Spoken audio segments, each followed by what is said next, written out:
But our next guest is optimistic about a rebound. Let's bring in Hatem Dhiab. He is the managing partner at Gerber Kawasaki Wealth and Investment Management. Hatem, thanks so much for being with us. You get this question all the time. Why is this sector going to do well in the current environment? I understand all the fundamentals. We know the wave of electric vehicles. So put that aside for a second. We can talk about it. But in the current environment, how are all those fundamentals going to hold up? Well, good morning, and thank you for having me, Amber. Listen, everything is down 35%. If you don't believe that the world is going to end, I think there is a huge opportunity going forwards. Everything is moving because of rates. The Fed is trying to tame inflation, bring it down, and by raising rates, which just makes everything revalue. So all valuations have to reset, and that's kind of what we've been going through this year, is really figuring out what the right valuations for which companies. The fundamentals for the EV sector, I think, are great. If you look 3 to 5 years out, I think if you invest in the right companies, you will do really well. It sounds like you're saying, as well as we assign these lower valuations or perhaps more appropriate valuations, things that companies got away with in the past, like losses, burning through cash flow, are not going to fly in this cycle.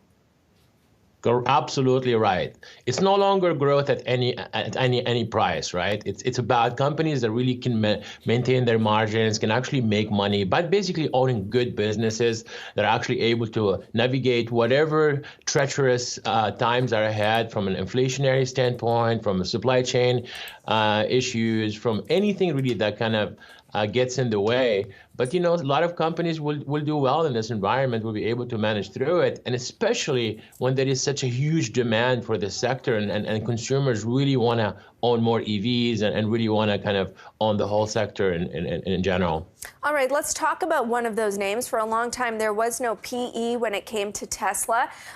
They've got one recently, and on forward earnings, it's 65 times, so still well above where the market is trading. Is that appropriate? Does that need to come down more? And what does Tesla now need to show in the market? That was the poster child for somebody who could get away with growth at any price. Yes, not the cheapest stock, but also it's a company that's growing at 50%, right? So you got to kind of factor the earnings growth versus the PE. Tesla is, for us, I think all roads lead to Tesla. No pun intended there. They have the autonomy play. They have batteries, they have the actual car, they have the best software in the business, and really they have 80% of the market in the United States and abroad. So I think they're definitely the leaders, and they will continue to be the leaders. So as a result, I think if you want to own the space, they have to be kind of your main play there. And actually, it's done pretty well recently, right? It has held up over the past 3 months. Rivian is kind of a different story. It's also held up. I guess it's come back over the past 3 months, but the chart is a lot uglier than it is for Tesla. But I think this is a name you also like. We like it. We're not in love just yet.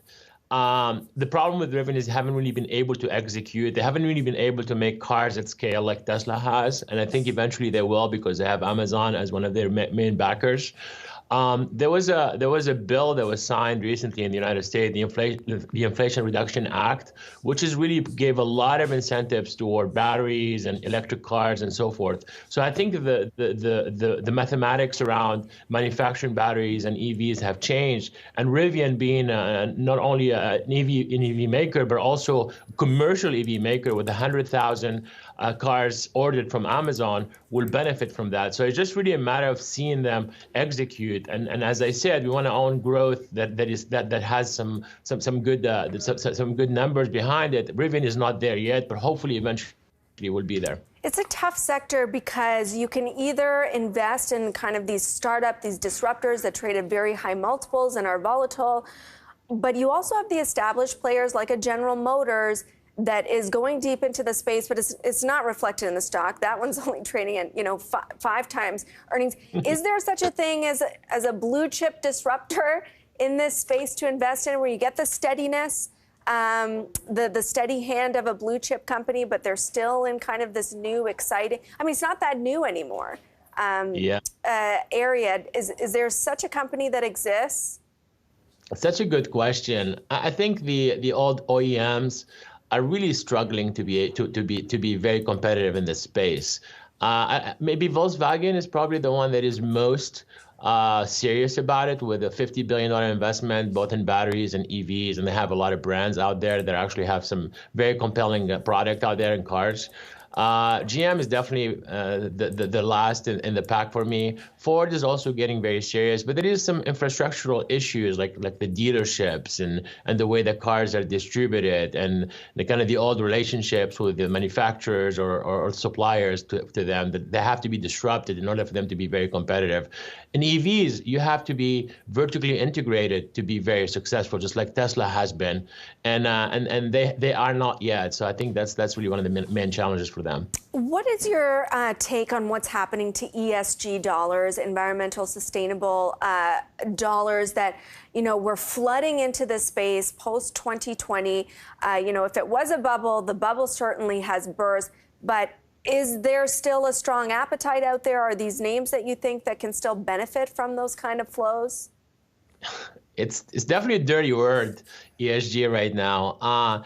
There is a lot of what we call greenwashing. There's a lot of companies, if you look at some of the funds that are ESG, you look at the companies that they own, and they're really not ESG.